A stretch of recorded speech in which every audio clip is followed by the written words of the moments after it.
Hello বন্ধুরা, আসসালামু আলাইকুম, আদাব।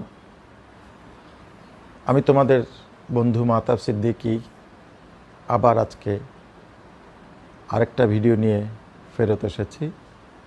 আমরা আজ আলোচনা করব মিট অ্যান্ড গ্রিট। কারোর সাথে দেখা হলে কিভাবে অভিবাদন জানাতে হয়। ধরো আমি এখন তোমাদের সাথে কথা বলবো। হ্যালো বন্ধুরা, আমার নাম মাহতাব সিদ্দিকী, তোমরা কেমন আছো? Hi friends, how are you? My name is Mahtab Siddiqui. দেখা হলে এবং অভিবাদন জানাতে হলে কিভাবে করবে, কেন করবে?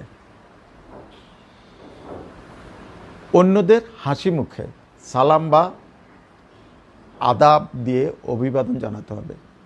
আসসালামু আলাইকুম, আদাব, কেমন আছেন আপনি? হাসি মুখে, অন্যরা যেন বোঝে।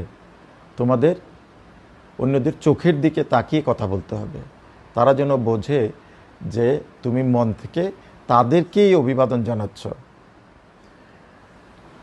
এই সালাম বা অভিবাদন দেওয়ার কারণটা কি? কারণটা হলো এতে খোলা মন, মানে তোমার মনটা খুব ওপেন, বন্ধুত্বপূর্ণ মনোভাব, তুমি খুব ফ্রেন্ডলি এবং সম্মান করা, তুমি মানুষকে রেসপেক্ট করো, সেটা বোঝায়।